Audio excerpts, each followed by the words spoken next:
This was definitely the most egregious thing I have seen, maybe in my whole time working at OLA. After 27 years with the Office of the Legislative Auditor, she says her most recent audit proved state workers were fabricating documents to cover up mismanagement of taxpayer money. All right, guys, I need you to lock in on this one. I saw this last night and I thought I have to talk about this. I actually had a different video idea to do today, but what you're about to see is not a rumor anymore. It's not some conspiracy, despite the fact that some people think that this is not true or this is some kind of attack on what's going on with certain types of people in Minnesota. State audit coming out of Minnesota. And it says that state workers made up records. They didn't lose them, did not misplace them. They created fake documents, then backdated them to cover up missing taxpayer money. And in this situation here, we're talking about a lot of money, hundreds of millions of dollars, $200 million in grants, no proper oversight, no site visits.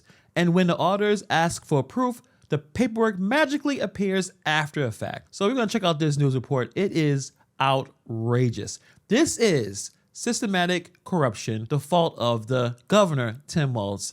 Let's get into it. This week, the Office of the Legislative Auditor released a damning report finding state employees fabricating records to cover up mismanagement of money, tax money. It's another black eye for the State Department of Human Services. And Lou Raguse is covering it and sat down with the legislative auditor. This was definitely the most egregious thing I have seen, maybe in my whole time working at OLA. After 27 years with the Office of the Legislative Auditor, a statement like that from Judy Randall means something. After past suspicions, she says her most recent audit proved state workers were fabricating documents to cover up mismanagement of taxpayer money. So you see where the corruption is going. I mean, you caught what she said. This is a legislative auditor, 30 years on the job, someone whose whole career is built on going through the numbers, being precise. These people don't use dramatic language unless things are really bad. And what she just said is the most egregious thing that she has ever seen. That's why so many people are interested in this story. That's why there's so much chaos going on right now, because when good auditors talk, they talk with facts. And the fact here is that state employees are fabricating records to cover up the mismanagement of taxpayer money. That means that it wasn't some issue with the paperwork. It wasn't someone forgetting to upload a file. This is people realizing, oh no, the auditors are here. We have to clean this up. We have to cover this up and then start creating documents that were supposed to have already existed. And this is happening inside the Department of Human Services, the same department that keeps popping up every time there's a fraud story in Minnesota. The child care services, behavioral health, grants, public programs with good intentions, big money with little to no oversight. And when the oversight finally shows up, instead of transparency, we get damage control. That's why we can't say this is incompetence. This is fraud. Fabrication is knowing and covering it up anyway. That's intent. Because if everything was on the up and up, why did the documents only appear after the auditors asked for them? Let's keep going. Documents should exist. They didn't. We asked for them. All of a sudden, they now exist.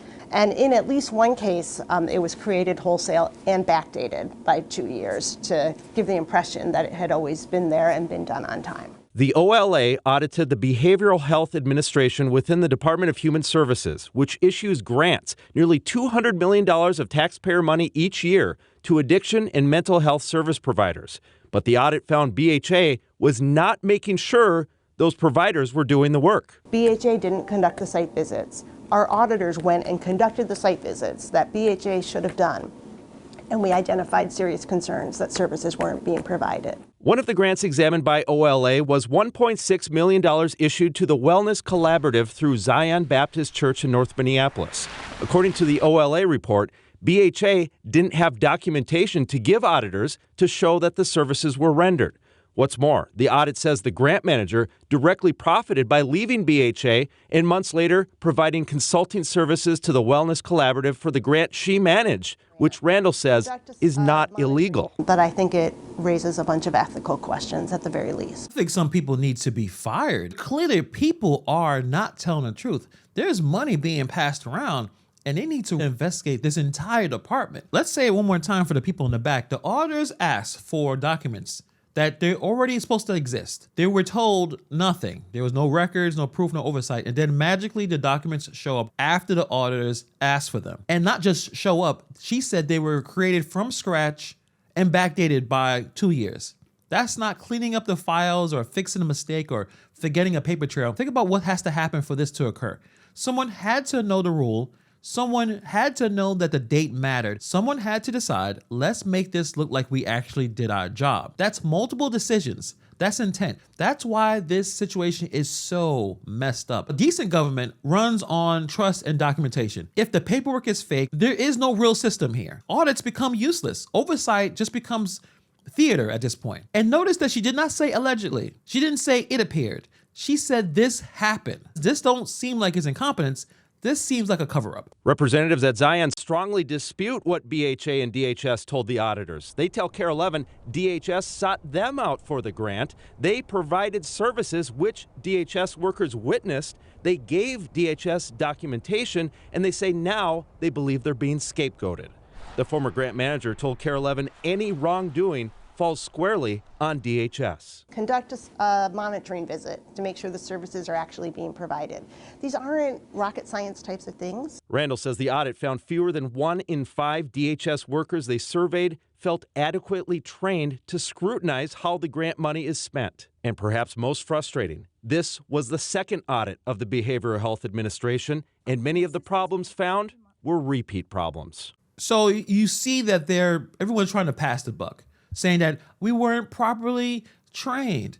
Oh no, DHS is the fault. We sought them out for the grant, so they should have taken care of everything. Everyone is trying to push the blame because no one wants to accept what's going on. Rampant fraud, and there's people hiding that definitely profited from this. Has to be. There's no other way to do this other than someone is getting money under the table here. I mean, think about this. According to the audit, DHS did not have documentation showing that the services into this grant was actually provided. And that's not a small detail. That's the whole point of oversight. You must check to see if the services are being done. You just don't hand out $1.6 million and say, trust us, it worked. And this is why Minnesota is such a tourist attraction for fraud, because the people running the thing don't want to do their job. Because the moment that you name a church or a community group or a segment group of people, criticism gets labeled as an attack. That's how scrutiny gets shut down. But true audits don't care about your feelings, they care about the proof, and the proof wasn't there. What's it like to see these problems, make these recommendations, and nothing is done to fix it? It's exhausting. It's exhausting. Governor Tim Walz's office says they're grateful for the auditor for her work and for identifying these serious issues. And Democratic Senator Melissa Wickland, who chairs the Health and Human Services Committee, says that it's clear that DHS has not taken actions to fix these problems as they had portrayed to the senator. Okay, so it's the second failed audit, and that's what we're getting from Democratic leadership. Is there going to be accountability this time? Well, the DHS temporary commissioner, Shireen Gandhi, says that she was shocked, especially by those allegations of the records being created to cover it up.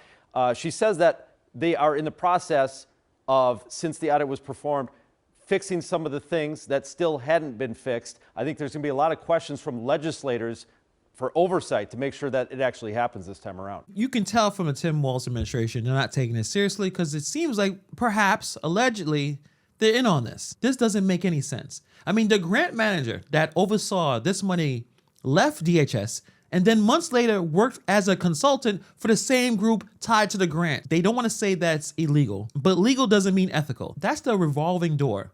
That's the, I oversaw this money, then I cashed in later. When documentation is missing and personal benefits show up later, that's the reason people think there's fraud going on. 2 failed audits, serious questions need answers. Right, and then what the organizational structure needs to be within DHS to make sure this stops. Because again, you're saying this is the second time and you've reported on so much fraud, and usually it all kind of comes back to DHS. And besides just the oversight and the management in DHS, one thing that Judy Randall told me is that it seemed that the employees that were tasked with oversight of the grants were more on the side of they wanted to provide the services and provide the help. They didn't have that mindset or the training to double check the work to make sure it's being done and basically audit it the way that the auditors audit it.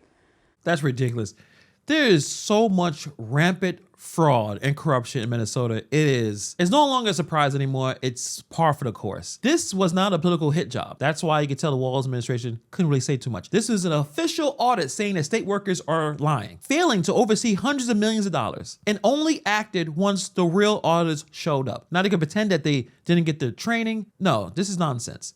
This is not a glitch. This is not growing pains on how to handle state resources.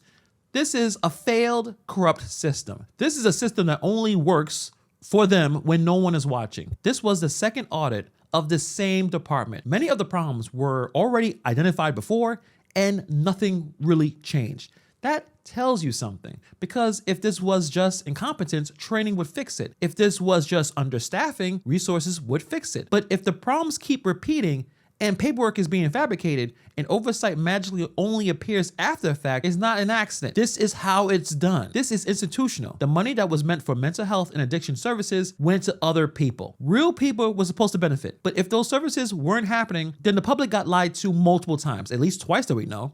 Once about the money and once about the help. The big question is, will anyone actually be held accountable this time? Tim Walz losing his political career, that's a small bit.